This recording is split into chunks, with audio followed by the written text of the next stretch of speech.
ঠাকুরদাস মুখুজ্জের বর্ষীয়সী স্ত্রী 7 দিনের জ্বরে মারা গেলেন। বৃদ্ধ মুখোপাধ্যায় মহাশয় ধানের কারবারে অতিশয় সঙ্গতিপন্ন। তার 4 ছেলে 3 মেয়ে। ছেলে মেয়েদের ছেলেপুলে হইয়াছে। জামাইরা, প্রতিবেশীর দল, চাকর বাকর, সে যেন একটা উৎসব বাঁধিয়া গেল। সমস্ত গ্রামের লোক ধুমধামের শবযাত্রা ভিড় করিয়া দেখিতে আসিল। মেয়েরা কাঁদিতে কাঁদিতে মায়ের 2 পায়ে গাঢ় করিয়া আলতা এবং মাথায় ঘন করিয়া সিঁদুর লেপিয়া দিল। বধূরা ললাট চন্দনী চর্চিত করিয়া বহুমূল্য বস্ত্রে শাশুড়ির দেহ আচ্ছাদিত করিয়া দিয়া আঁচল দিয়া তাহার শেষ পদধূলি মুছাইয়া লইল। পুষ্পে পত্রে গন্ধে মাল্যে কলরবে মনে হইল না এ কোনো শোকের ব্যাপার। এ যেন বড় বাড়ির গৃহিণী 50 বর্ষ পরে আর একবার নূতন করিয়া তাহার স্বামী গৃহে যাত্রা করিতেছেন। বৃদ্ধ মুখোপাধ্যায় শান্ত মুখে তাহার চিরদিনের সঙ্গিনীকে শেষ বিদায় দিয়া অলক্ষ্যে 2 ফোঁটা চোখের জল মুছিয়া শোকার্ত কন্যা ও বধূগণকে সান্ত্বনা দিতে লাগিলেন। প্রবল হরিধ্বনিতে প্রভাত আকাশ আলোড়িত করিয়া সমস্ত গ্রাম সঙ্গে সঙ্গে চলিল। আর একটি প্রাণী একটু দূরে থাকিয়া এই দলের সঙ্গী হইল। সে কাঙালির মা। সে তাহার কুটির প্রাঙ্গণে গোটা কয়েক বেগুন তুলিয়া এই পথে হাটে চলিয়াছিল। এই দৃশ্য দেখিয়া আর নড়িতে পারিল না। রহিল তাহার হাটে যাওয়া, রহিল তাহার আঁচলে বেগুন বাঁধা। সে চোখের জল মুছিতে মুছিতে সকলের পিছনে শ্মশানে আসিয়া উপস্থিত হইল। গ্রামের একান্তে গরুর নদীর তীরে শ্মশান। সেখানে পূর্বাহ্নেই কাঠের ভার, চন্দনের টুকরা, ঘৃত, মধু, ধূপ, ধূনা প্রভৃতি উপকরণ সঞ্চিত হইয়াছিল। কাঙালির মা ছোট জাত, দুলের মেয়ে বলিয়া কাছে যাইতে সাহস পাইল না।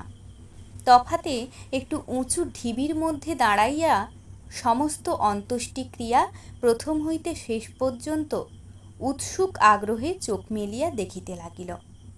প্রশস্ত ও পর্যাপ্ত চিতার পরে যখন সব স্থাপিত করা হইল, তখন তাহার রাঙা পা দুখানি দেখিয়া তাহার 2 চক্ষু জুড়াইয়া গেল।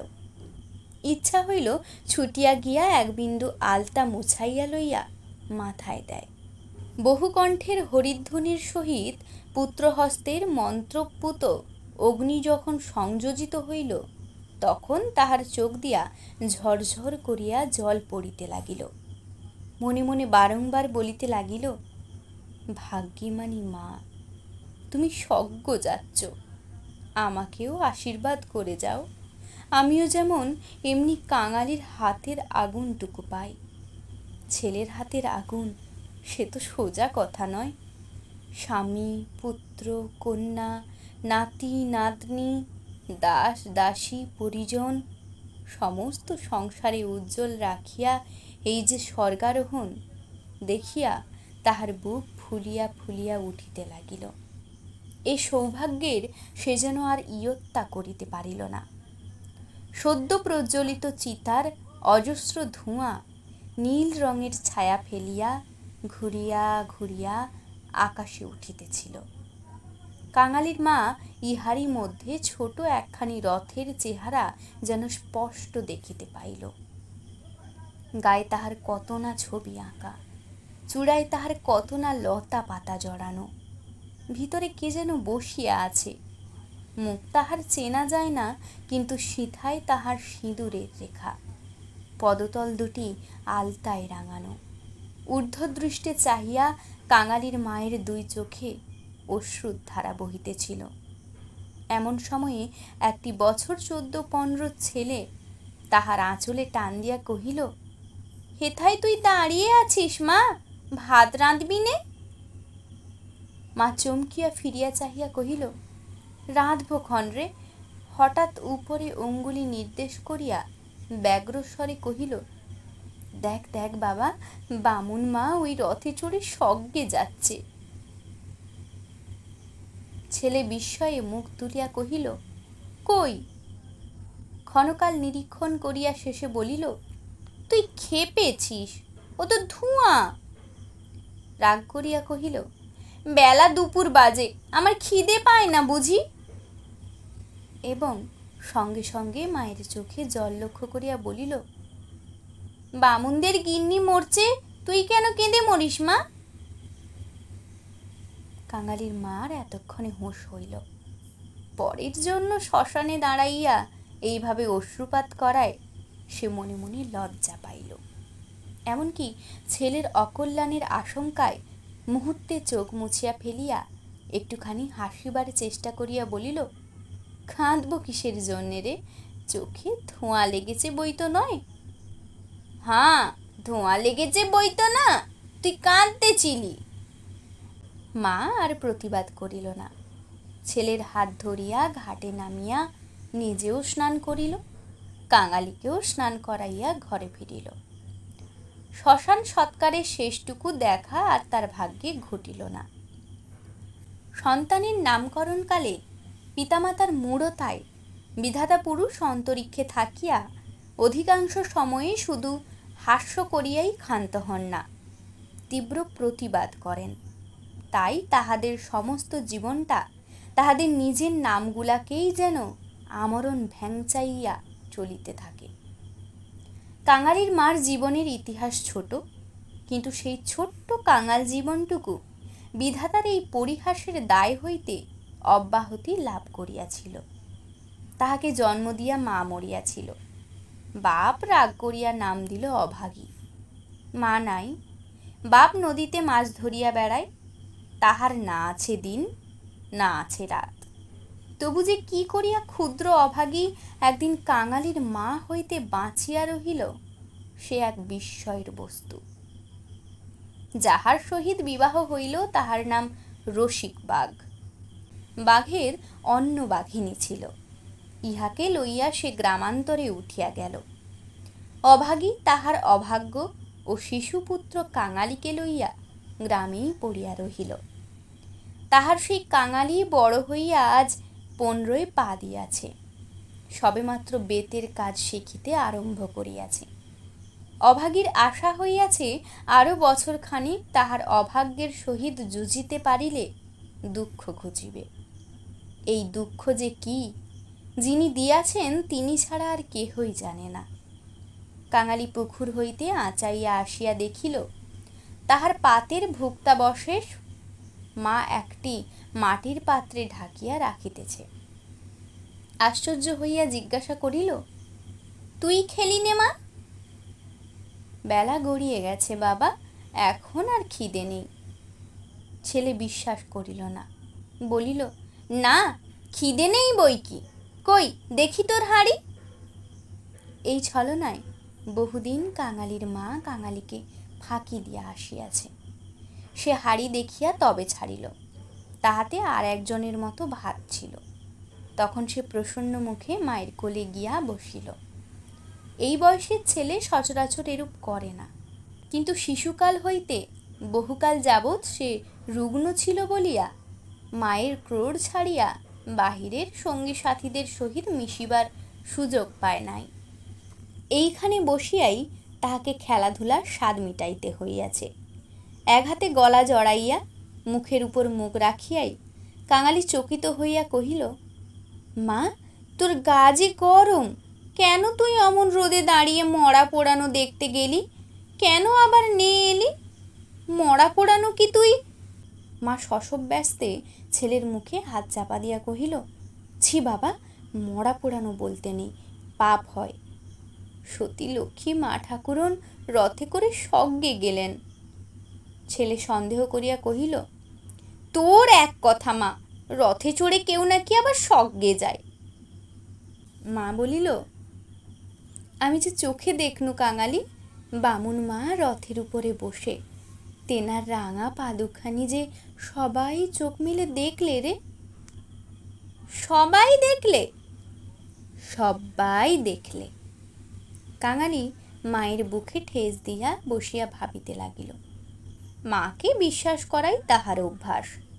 বিশ্বাস করিতেই সে শিশুকাল হইতে শিক্ষা করিয়াছে। সেই মা যখন বলিতেছে সবাই চোখ মেলিয়া এত বড় ব্যাপার দেখিয়াছে, তখন অবিশ্বাস করিবার আর কিছু নাই। খানিক পরে আস্তে আস্তে কহিল, তাহলে তুইও তোমার সঙ্গে যাবি? বিন্দির মা সেদিন রাখালের পিসিকে বলিতেছিল, ক্যাংলার মার মতো সতীলক্ষ্মী আর দুলে পাড়ায় নাই।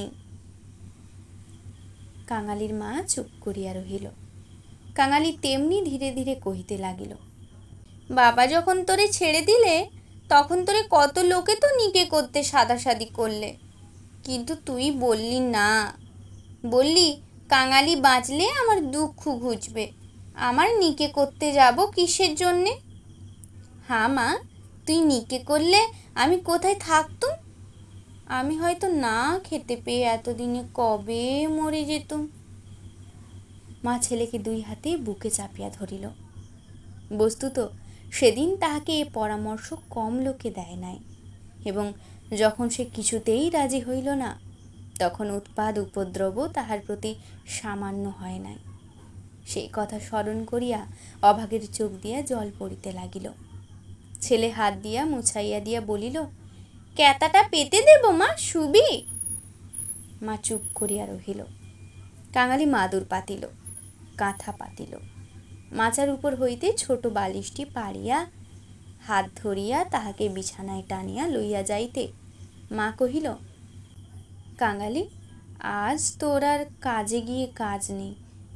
কাজ কামাই করিবার প্রস্তাব কাঙালির খুব ভালো লাগিল, কিন্তু কহিল, জলপানির পয়সা দুটো তো তাহলে দেবে না মা? না দিককে, আয় তোকে রূপকথা বলি। আর প্রলুব্ধ করিতে হইল না। কাঙালি তৎক্ষণাৎ মায়ের বুক ঘেঁষিয়া শুইয়া পড়িয়া কহিল, বল তাহলে, রাজপুত্তুর, কোটালপুত্তুর আর সেই পক্ষীরাজ ঘোড়া।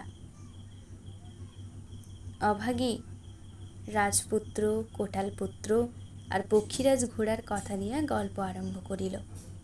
এ সকল তাহার পরের কাছে কতদিনের শোনা এবং কতদিনের বলা উপকথা। কিন্তু মুহূর্ত কয়েক পরে কোথায় গেল তাহার রাজপুত্র, আর কোথায় গেল তাহার কোটালপুত্র? সে এমন উপকথা শুরু করিল যাহা পরের কাছে তাহার শেখা নয়, নিজের সৃষ্টি। জ্বর তাহার যত বাড়িতে লাগিল, উষ্ণ রক্তস্রোত যত দ্রুত বেগে মস্তিষ্কে বহিতে লাগিল, ততই সে যেন নব নব উপকথার ইন্দ্রজাল রচনা করিয়া চলিতে লাগিল। তাহার বিরাম নাই, বিচ্ছেদ নাই। কাঙালির স্বল্পদেহ বারবার রোমাঞ্চিত হইতে লাগিল। ভয়ে বিস্ময়ে পুলকে সে সজোরে মায়ের গলা জড়াইয়া তাহার বুকের মধ্যে যেন মিশিয়া যাইতে চাহিল। বাহিরে বেলা শেষ হইল, সূর্য অস্ত গেল। সন্ধ্যার ম্লান ছায়া গাঢ়তর হইয়া চরাচর ব্যাপ্ত করিল, কিন্তু ঘরের মধ্যে আজ আর দীপ জ্বলিল না। গৃহস্থের শেষ কর্তব্য সমাধা করিতে কেহ উঠিল না। নিবিড় অন্ধকারে কেবল রুগ্ন মাতার অবাধ গুঞ্জন নিস্তব্ধ পুত্রের কর্ণে সুধাবর্ষণ করিয়া চলিতে লাগিল। সে সেই শ্মশান ও শ্মশান যাত্রার কাহিনী, সেই রথ, সেই রাঙা পা দুটি, সেই তার স্বর্গে যাওয়া।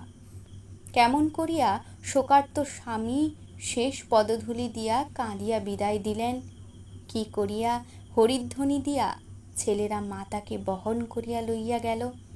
তারপরে সন্তানের হাতের আগুন, সে আগুন তো আগুন নয় কাঙালি, সে তো হরি। তার আকাশ জোড়া ধুঁয়ো তো ধুঁয়ো নয় বাবা, সে তো স্বর্গের রথ। কাঙালি চরণ, বাবা আমার। কেন মা? তোর হাতের আগুন যদি পাই বাবা, বামুন মার মতো আমিও স্বর্গে যেতে পাবো। কাঙালি অস্ফুটে শুধু কহিল, যা, বলতে নেই। মা সে কথা বোধ করি শুনিতেও পাইল না। তপ্ত নিঃশ্বাস ফেলিয়া বলিতে লাগিল, ছোট জাত বলে তখন কিন্তু কেউ ঘেন্না করতে পারবেন না, দুঃখী বলে কেউ ঠকিয়ে রাখতে পারবে না। ইস, ছেলের হাতের আগুন রথকে যে আসতেই হবে। মা কহিল, আর দেখ কাঙালি, তোর বাবাকে একবার ধরে আনবি, অমনি যেন পায়ের ধুলো মাথায় দিয়ে আমাকে বিদায় দেয়, অমনি পায়ে আলতা, মাথায় সিঁদুর দিয়ে। কিন্তু কে বা দেবে? তুই দিবি না রে কাঙালি? তুই আমার ছেলে, তুই আমার মেয়ে, তুই আমার সব। বলিতে বলিতে সে ছেলেকে একেবারে বুকে চাপিয়া ধরিল। অভাগীর জীবননাট্যের শেষ অঙ্ক পরিসমাপ্ত হইতে চলিল। বিস্তৃতি বেশি নয়, সামান্যই। বোধ করি ৩০টা বৎসর আজও পার হইয়াছে কি হয় নাই, শেষও হইল তেমনি সামান্যভাবে। গ্রামে কবিরাজ ছিল না, ভিন্ন গ্রামে তাহার বাস। কাঙালি গিয়া কাঁদাকাটি করিল, হাতে পায়ে পড়িল, শেষে ঘটি বাঁধা দিয়া তাহাকে ১ টাকা প্রণামী দিল। তিনি আসিলেন না, গোটা চারেক বড়ি দিলেন। তাহার কত কি আয়োজন! খল, মধু, আদার সত্য, তুলসী পাতার রস। কাঙালির মা ছেলের প্রতি রাগ করিয়া বলিল, কেন তুই আমাকে না বলে ঘটি বাঁধা দিতে গেলি বাবা?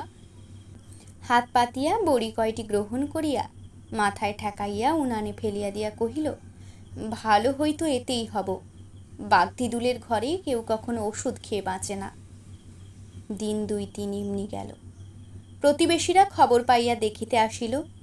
যে যাহা মুষ্টিযোগ জানিত, হরিণের শিং ঘষা জল, গেঁটে কড়ি পুড়াইয়া মাধুতে মারিয়া চাটাইয়া দেওয়া ইত্যাদি অব্যর্থ ঔষধের সন্ধান দিয়া যে যাহার কাজে গেল। ছেলে মানুষ কাঙালি ব্যতিব্যস্ত হইয়া উঠিতে মা তাহাকে কাছে টানিয়া লইয়া কহিল, কুবরেজের বাড়িতে কিছু হলো না বাবা, আর ওদের ওষুধে কাজ হবে? আমি এমনি ভালো হব।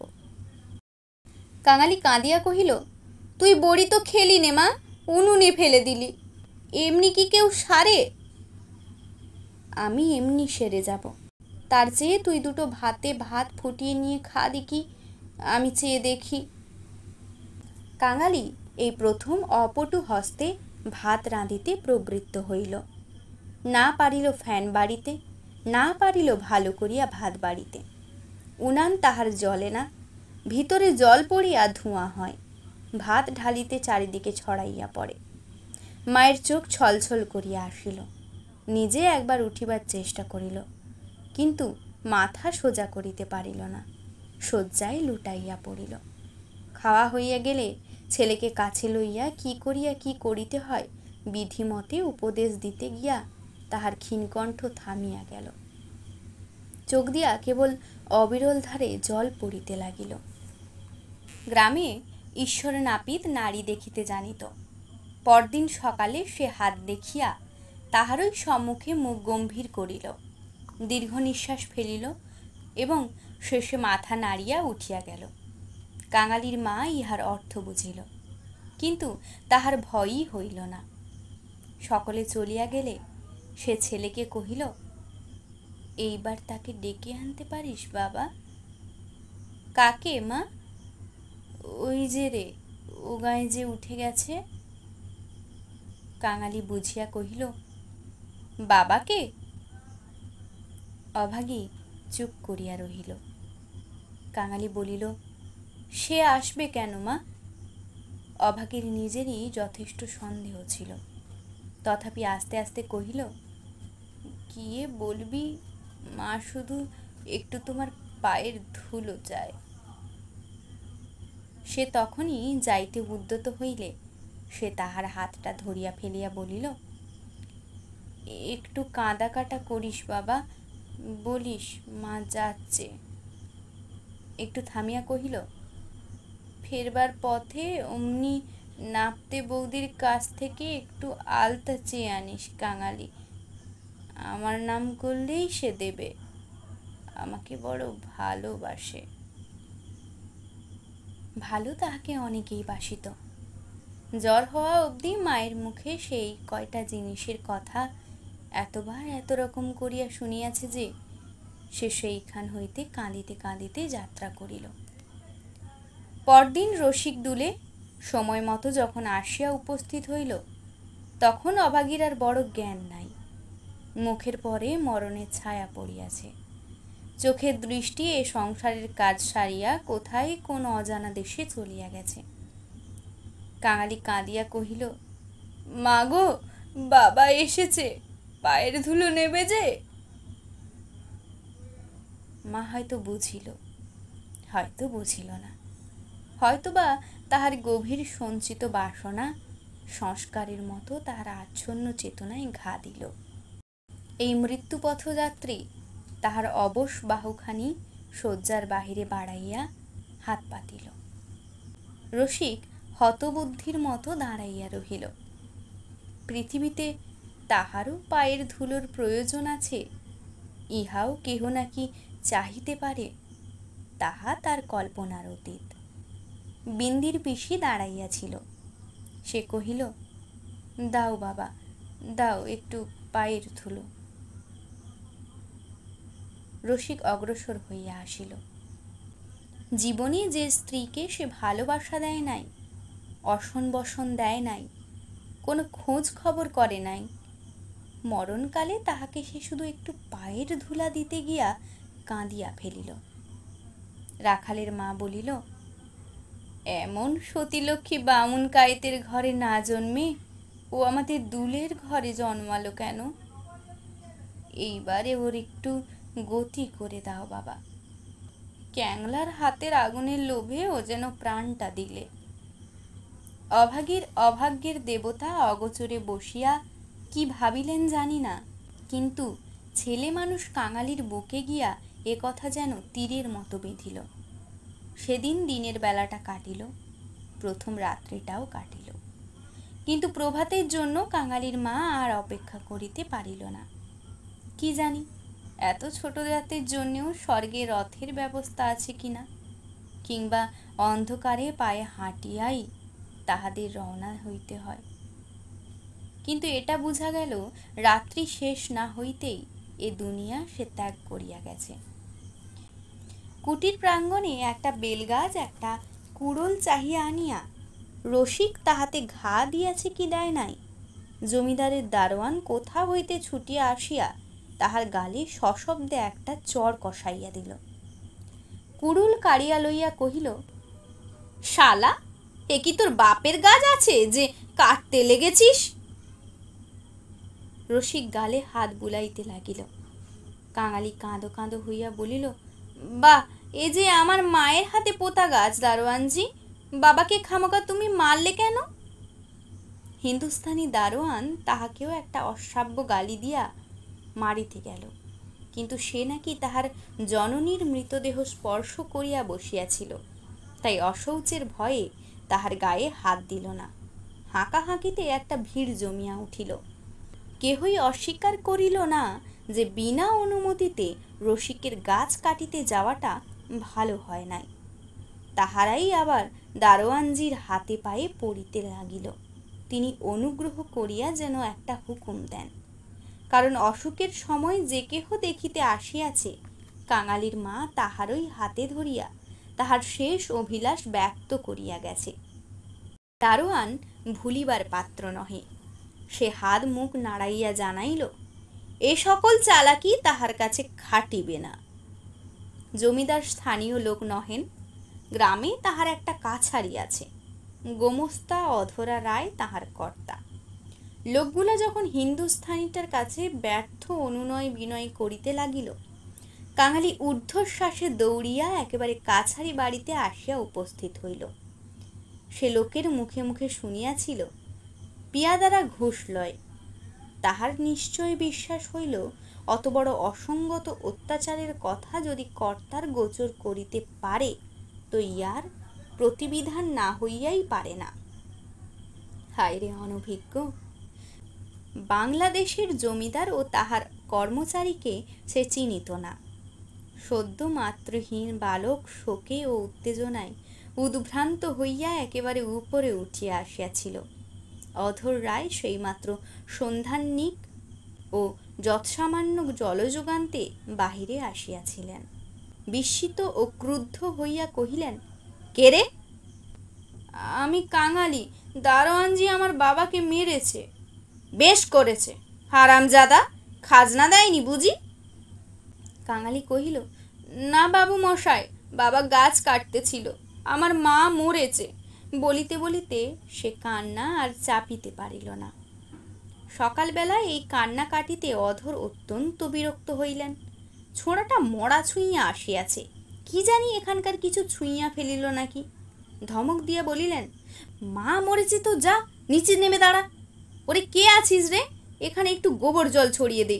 কি জাতের ছেলে তুই? কাঙালি সভয়ে প্রাঙ্গণে নামিয়া দাঁড়াইয়া কহিল, আমরা দুলে। অধর কহিলেন, দুলে? দুলের মরার কাঠ কি হবে শুনি? কাঙালি বলিল, মা যে আমাকে আগুন দিতে বলে গেছে, তুমি জিজ্ঞেস করো না বাবু মশাই। মা যে সবাইকে বলে গেছে, সকলে শুনেছে যে। মায়ের কথা বলিতে গিয়া তাহার অনুক্ষণের সমস্ত অনুরোধ উপরোধ মুহূর্তে স্মরণ হইয়া কণ্ঠ যেন তাহার কান্নায় ফাটিয়া পড়িতে চাহিল। অধর কহিলেন, মাকে পোড়াবি তো গাছের দাম 5টা টাকা আনগে, পারবি? কাঙালি জানিত তাহা অসম্ভব। তাহার উত্তরীয় কিনিবার মূল্যস্বরূপ তাহার ভাত খাইবার পিতলের কাঁসাটি বিন্দির পিসি 1 টাকায় বাঁধা দিতে গিয়াছে, সে চোখে দেখিয়া আসিয়াছে। সে ঘাড় নাড়িল, বলিল, না। অধর মুখখানা অত্যন্ত বিকৃত করিয়া কহিলেন, না তো মাকে নিয়ে নদীর চড়ায় পুঁতে ফেলগে, যা। কার বাবার গাছে তোর বাপ কুড়ুল ঠেকাতে যায়? পাজি হতভাগা নচ্ছার। কাঙালি বলিল, সে যে আমাদের উঠানের গাছ বাবু মশাই, সে যে আমার মায়ের হাতের পোতা গাছ। হাতে পোঁতা গাছ? পাড়ে বেটাকে গলা ধাক্কা দিয়ে বার করে দে তো। পাড়ে আসিয়া গলা ধাক্কা দিল এবং এমন কথা উচ্চারণ করিল যাহা কেবল জমিদারের কর্মচারীরাই পারে। কাঙালি ধুলা ঝাড়িয়া উঠিয়া দাঁড়াইল, তারপরে ধীরে ধীরে বাহির হইয়া গেল। কেন সে যে মার খাইল, কি তাহার অপরাধ, ছেলেটা ভাবিয়াই পাইল না। গোমস্তার নির্বিকার চিত্তে দাগ পর্যন্ত পড়িল না। পড়িলে এ চাকর তাহার জুটিত না। কহিলেন, পরেশ, দেখ তো হে, বেটার খাজনা বাকি পড়েছে কিনা। থাকে তো জালটাল কিছু একটা কেড়ে এনে যেন রেখে দেয়, হারামজাদা পালাতে পারে। মুখুজ্জে বাড়িতে শ্রাদ্ধের দিন, মাঝে কেবল একটা দিন বাকি। সমারোহের আয়োজন গৃহিণীর উপযুক্ত করিয়াই হইতেছে। বৃদ্ধ ঠাকুরদাস নিজে তত্ত্বাবধান করিয়া ফিরিতেছিলেন। কাঙালি আসিয়া তাহার সম্মুখে দাঁড়াইল, কহিল, ঠাকুর মশাই, আমার মা মারা গেছে। তুই কে? কি চাস তুই? আমি কাঙালি, মা বলে গেছে তেনাকে আগুন দিতে। তা দিগে না। কাছারির ব্যাপারটা ইতিমধ্যেই মুখে মুখে প্রচারিত হইয়া পড়িয়াছিল। একজন কহিল, ও বোধহয় একটা গাছ চায়। এই বলিয়া সে ঘটনাটা প্রকাশ করিয়া কহিল। মুখুজ্জে বিস্মিত বিরক্ত হইয়া কহিলেন, শোনো আবদার, আমারই কত কাঠের দরকার, কাল বাদে পরশু কাজ, যা যা, এখানে কিছু হবে না, এখানে কিছু হবে না। এই বলিয়া অন্যত্র প্রস্থান করিলেন। ভট্টাচার্য মহাশয় অদূরে বসিয়া ফর্দ করিতেছিলেন। তিনি বলিলেন, তোদের যেতে কে কবে আবার পোড়ায় রে? যা, মুখে একটু নুড়ো জেলে দিয়ে নদীর চড়ায় মাটি দেগে। মুখোপাধ্যায় মহাশয়ের বড় ছেলে ব্যস্ত সমস্তভাবেই এই পথে কোথায় যাইতেছিলেন। তিনি কান খাড়া করিয়া একটু শুনিয়া কহিলেন, দেখছেন ভট্টাচার্য মশাই, সব বেটারাই এখন বামুন কায়েত হতে চায়। বলিয়া কাজে ঝোঁকে আর কোথাও চলিয়া গেলেন। কাঙালি আর প্রার্থনা করিল না। এই ঘণ্টা দুয়েকের অভিজ্ঞতায় সংসারে সে যেন একেবারে বুড়া হইয়া গিয়াছিল। নিঃশব্দে ধীরে ধীরে তাহার মরা মায়ের কাছে গিয়া উপস্থিত হইল। নদীর চরে গর্ত খুঁড়িয়া অভাগীকে শোয়ানো হইল। রাখালের মা কাঙালির হাতে একটা খড়ের আঁটি জ্বালিয়া দিয়া তাহারই হাত ধরিয়া মায়ের মুখে স্পর্শ করাইয়া ফেলিয়া দিল। তারপর সকলে মিলিয়া মাটি চাপা দিয়া কাঙালির মায়ের শেষ চিহ্ন বিলুপ্ত করিয়া দিল। সবাই সকল কাজে ব্যস্ত। শুধু সেই পোড়ো খড়ের আঁটি হইতে যে স্বল্প ধোঁয়াটুকু ঘুরিয়া ঘুরিয়া আকাশে উঠিতেছিল, তাহারই প্রতি পলকহীন চক্ষু পাতিয়া কাঙালি ঊর্ধ্বদৃষ্টে স্তব্ধ হইয়া চাহিয়া রহিল।